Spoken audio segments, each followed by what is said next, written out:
reciprocating saw blades. Another disposable item, once was disposable, not anymore, that goes dull really quick, and I have a ton of them that I can sharpen. So let's do a before and after test. Let's do a before to see how dull this blade is.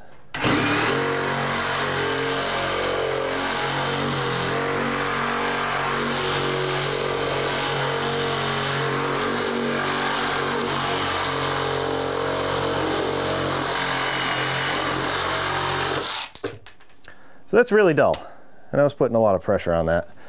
So I'm gonna wait for this blade to cool down, and then we'll sharpen it. Just gonna grind it for less than a second, just a quick nying, and try not to push it this way. When you're pulling it off, try and pull it straight back. Another thing to keep in mind, you'll see that the teeth have different angles to them. So like this one, the angle goes like this, and then the next one, the angle goes opposite, like this. So as you're sharpening them, you want to pay attention to that angle at all times.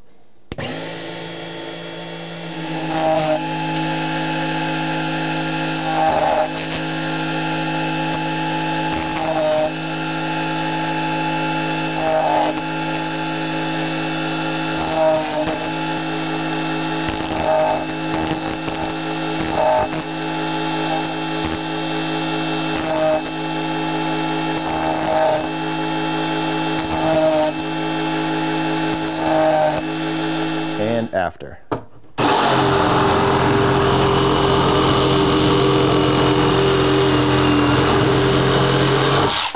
Yep, that's a lot better. Now, what if you have a reciprocating saw blade, like a metal blade like this, that has a lot of teeth, a really tight tooth pattern? So I would suggest using one of these thin wheels right here.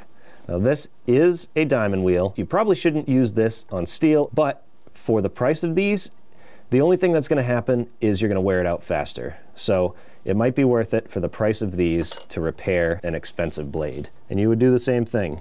Just go in here and do a little zing, zing, zing to sharpen those. And if you really have to get an angle like this, you can use the bigger wheel like this, because it'll kick it away from the unit a little bit. Just keep in mind when you're doing this to take this lock washer off, which goes on the inside here, and the other wheels kind of go over that shaft and press against that lock washer.